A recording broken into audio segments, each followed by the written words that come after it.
Okay, today I will be reading Chapter 1 of The Host. If you want to read the prologue, gotta go back, because I already read that. So this is Chapter 1 of The Host. Here we go.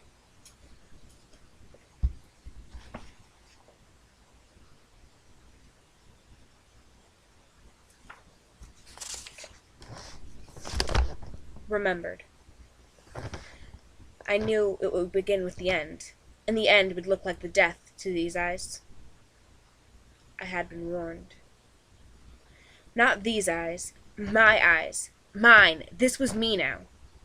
The language I found myself using was odd, but it made sense. Choppy, boxy, blind, and linear. Impossibly crippled in comparison to many I'd used, yet it still managed to find fluidity and expression. Sometimes beauty. My language now. My native tongue. With the truest instinct of my kind, I'd bound myself securely into the body's center of thought, twined myself inescapably into its every breath, reflex, until it was no longer a separate entity. It was me. Not the body, my body. I felt the sedation wearing off and lucidity taking its place. I braced myself for the onslaught of the first memory, which would really be the last memory. The last moments this body had experienced. The memory of the end. I'd been warned thoroughly of what would happen now. These human emotions would be stronger, more vital to the feelings than of any of the other species I had been. I'd tried to prepare myself. The memory came, and, as I'd been warned, it was not something that I could ever have been prepared for. It seared with a sharp color and a ringing sound. Cold on her skin, pain gripping her limbs, burning them. The taste was fiery and metallic in her mouth, and there was a new sense, the fifth sense I'd never had, that took particles from the air and transformed them into strange messages and pleasures and warnings to the brain. Scents. They were distracting, confusing me, but not to her memory. The memory had no time for the novelties of smell. The memory was only fear. Fear locked into a vice, goading the blunt, clumsy limbs forward, but hampering them at the same time. To flee, to run, but it was all she could do. I failed. The memory that was not mine was so frighteningly strong and clear that it sliced through my control, overwhelmed the detachment, the knowledge that she was just a memory, and not me. Sucked into the hell that was the last minute of her life, I was she, and we were running. It's so dark. I can't see the floor. I can't see my hands stretched out in front of me. I run blind and try to hear the pursuit. I can feel behind me, but the pulse is so loud behind my ears it drowns out everything else. It's cold. It shouldn't matter now, but it hurts. I'm so cold. The air in her nose is uncomfortable. Bad. A bad smell. For 1 second, that discomfort pulled me free of the memory, but it was only a second, and then I was dragged in again, my eyes filled with horrid tears. I'm lost. We're lost. It's over. They're right behind me now, loud and close. There's so many footsteps. I'm alone. I've failed. The seekers are calling. The sound of their voice twists my stomach. I'm gonna be sick. It's fine. It's fine, one lies, trying to calm me, to slow me. Her voice is disturbed by the effort of her breathing. Be careful! Another shouts in warning. Don't hurt yourself, one of them pleads. A deep voice, full of concern. Concern! Heat shot through my veins, and a violent hatred nearly choked me. I'd never felt such an emotion in all my lives.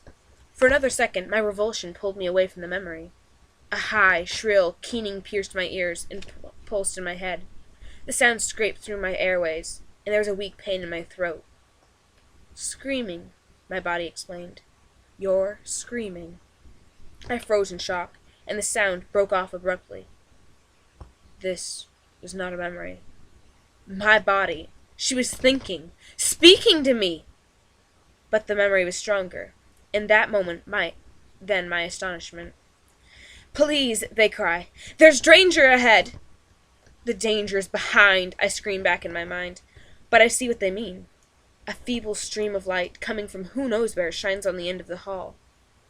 It's not the flat wall or the locked door, the dead end I feared and expected. It's It's a black hole. An elevator shaft. Abandoned, empty, and condemned. Like this building. Once a hiding place. Now a tomb. A surge of relief floods through me as I race forward. There is a way. No way to survive, but perhaps a way to win. No, no, no! This thought was all mine, and I fought to pull myself away from her, but we were together as we sprinted to the edge of death. Please! The shouts were more desperate. I feel like laughing when I know that I am fast enough. I imagine their hands clutched for me, just inches behind my back, but I am as fast as I need to be. I don't even pause at the end of the floor. The hole rises up to meet me mid-stride. The emptiness swallows me. My legs fail. Useless. My hands grip the air, claw through it, searching for anything solid. Cold blows past me like tornado winds. I hear a thud before I feel it. The wind is gone, and the pain is everywhere. Pain is everything. Make it stop. Not high enough, I whisper to myself through the pain. When will the pain end? When? The blackness swallowed up the agony, and I was weak in gratitude that the memory had come to the most final of conclusions. The blackness took all, and I was free.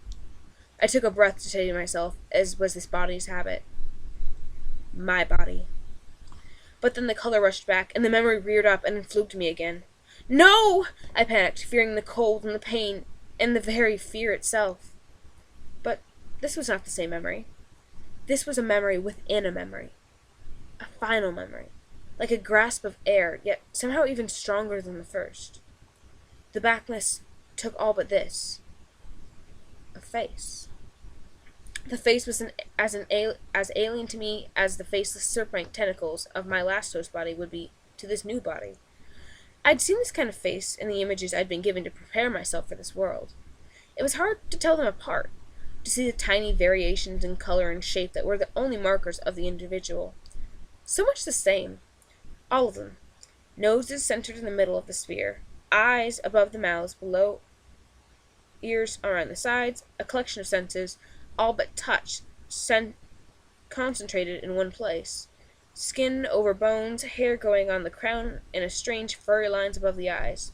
Someone had more fur lower down on the jaw, but those were always males. The colors ranged through brown scale from a pale cream to a deep, almost black. Aside from that, how to know which one from the other? This face I would have known among millions. This face was a hard rectangle, the shape of the bones strong under the skin. In color, it was a light golden brown.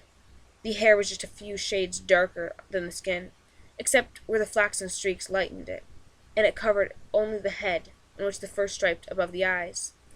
The circular irises on the white eyeballs were darker than the hair, but, like the hair, flecked with light. There were small lines around the eyes, and her memories told me that the lines were from smiling and squinting into the sunlight. I knew nothing of what passed for beauty among these strangers, and yet I knew this face was beautiful. I wanted to keep looking at it. As soon as I realized this, it disappeared. Mine, spoke the alien thought that should not have existed. Again I was frozen, stunned. There should have been no one in here but me, and yet this thought was so strong and so aware. Impossible. How was she still here? This was me now.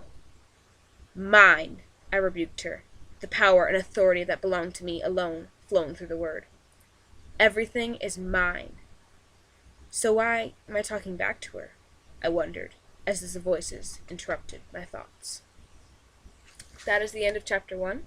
If you would like to go on and read chapter 2, well, go ahead and find it through my videos. Maybe I'll post a link or something. Be nice. I'll try. Yeah, thanks for watching.